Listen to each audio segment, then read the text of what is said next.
There is an unhealthy amount of people, mostly students, and up to a certain extent creators, that spend insane amounts of times on the app Duolingo. And I have decided that I've really changed my mind when it comes to what I think about the app and whether or not I think it's a good use of your time as a language learner who is trying to reach fluency in whatever target language you've decided to tackle. Now here's the thing. What I used to think is that Duolingo, at the end of the day, is a tool, right? So you can make some progress with it, but it's never going to get you to fluency on its own. Use it if you like it, learn a few words, learn a few sentences, get a little practice. But generally speaking, you'll have to use a lot of other resources that are a lot more effective in order to actually reach fluency. So my previous opinion, my previous position used to be, you can't reach fluency with Duolingo alone. You can't.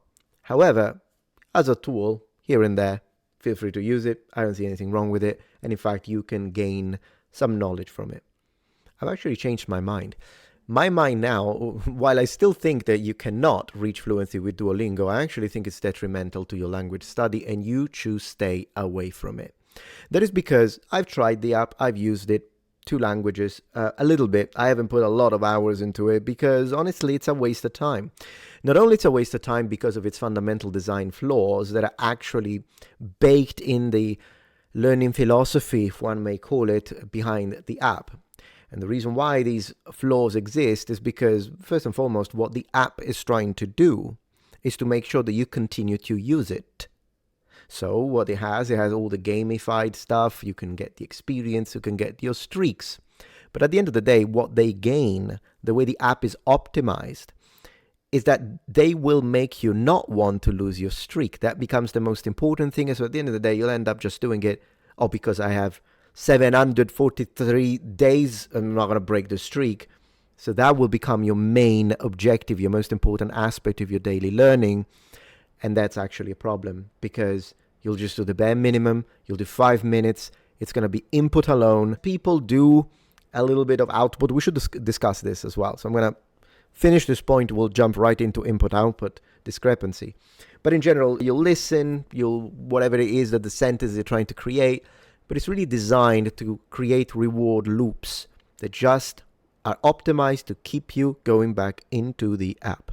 And who knows, maybe even spend some money on it. I think one of these days I will make a video dedicated to Krashen's comprehensible input hypothesis because I think people misunderstand it. I think people misrepresent it. But yeah, you need to have huge amounts of input in order to actually gain an overall feel for the language. And at the same time, input alone is not going to be sufficient to get you to what we all want to be at the end of the day, regardless of what language you decided to do or what personal journey you have within language learning. We want to be able to speak and understand. That's what we want to do. So if you do a lot of input, not only you're going to need huge amounts of hours, huge, and not the 10 minutes on Duolingo, but it has to be followed by output. If you don't practice production, you will not become good at production. It's just as simple as that. Now, you might argue and tell me, yeah, no, but actually Duolingo forces you to record a little thing, and then it goes to the thing, and it's correct. Oh, wow, you pronounce it right. Yes, that's not the kind of output that is going to get you there. I'm just going to be straight with you. First and foremost, the type of stuff that they make you say. I mean, the bear drinks beer. Great. My aunt is a penguin. I mean, I've seen some stuff. But in general, I think the app neglects output, consistent output in meaningful context. What this means is that the kind of output that actually sticks into your head is production under communicative stress or pressure. If you don't like the word stress, production under communicative pressure. You can simulate that. And in fact, we'll discuss this on this channel. I'll make a dedicated video. I have a whole section of my book that is going to be focused on this. If you're interested, link in the description to see what book I'm talking about. But if you don't produce under communicative pressure, you reading the sentence once or twice, it's going to be deleted from your memory as quickly as it gets you to produce it. It's going to be completely useless. And that's why I say I think Duolingo is going to harm you because you're going to maybe put more hours into it. Maybe you really believe it. You're like, I really want to get fluent. I really want to learn Spanish. I really want to learn Mandarin. I really want to learn Japanese. I've always wanted to speak French fluently. You put a lot of hours, and then you end up having people that literally amass over 1,000, 2,000. There are people that have like insane streaks that go for years. They can't speak a word. They don't speak the language. They don't speak it. So that's why I think now that it's detrimental, because you might be tempted to do just that, to waste 1,000, 2,000 hours inside of Duolingo, where you could have used those hours with practical exercises and real communicative experiences that would have actually got the language stuck into your mind. The same way as I picked up English, which is my second language, the same way I reached fluency in Japanese, and with the same methods that I'm using now to try and reach fluency in Mandarin. Never used Duolingo, except for when I tested it a little bit because I wanted to make a video about it. If you're enjoying this video so far, please take a moment to check out my Patreon page. With as little as a $5 support, you can help us ensure that we can continue to produce high quality and high researched content. And at the same time, you get access to polls, extra videos, unlisted streams, and much more. Thank you so much. One could even say that Duolingo is somewhat of a spaced repetition without depth. And when I say spaced repetition, it's not even following the supposed method that wants you to, or does it? I don't even know if it follows that method whereby you need to increase the space between repetition in order to, like when you're about to forget. And by the way, I'm not even a huge believer of that type of approach, but that's for a separate video. And that's without even discussing the type of ceiling that the app has. What do I mean by that? I don't think you can get higher than A1, maybe A2, but even then, the only reason why you're reaching a full A2 is because you're not just using Duolingo. Because if you only use Duolingo, unless you figure out a way to actually make it work for you, which I'm more than willing to listen to you in the comments, but in my experience, even if you figure out a way, you're never going to get to C level, and even B level, to be honest. Good luck getting to a good, high, proficient B1 with Duolingo only. And as I say, you could say, what if I use it occasionally? What if it is a supplementary? It's just that I think there are better ways. I really do. At this point, there are lots of YouTube videos that are better. Literally, the kind of comprehensible input, once again, you've got to supplement it with production. You've got to add the output onto the input. At least like a half and half, I would say. You can watch a video with these comprehensible input creators. They're actually very helpful. I use them myself.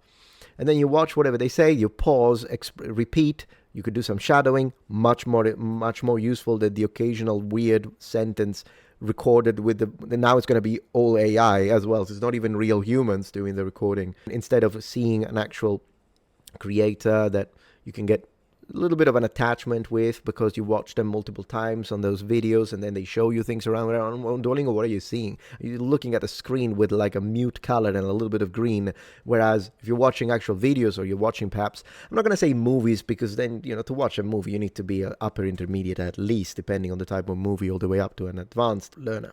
But YouTube videos that are targeted to your level, when they like show you around, hey, look at this. This is my living room. This is how you say living room. This is a fork. That's a fork. And then after a little bit, they tell you again. And then you pause, you repeat. And rather than just doing shadowing or echoing, occasionally you could also make up a sentence. Like if they're telling you this is a fork, you could say, that's correct. That's a fork.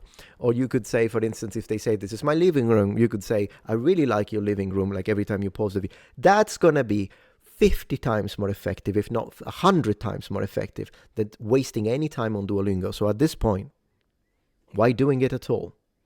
It is my opinion that if you really want to reach real fluency in any given language, the best thing you can do when it comes to Duolingo is uninstall it from your phone.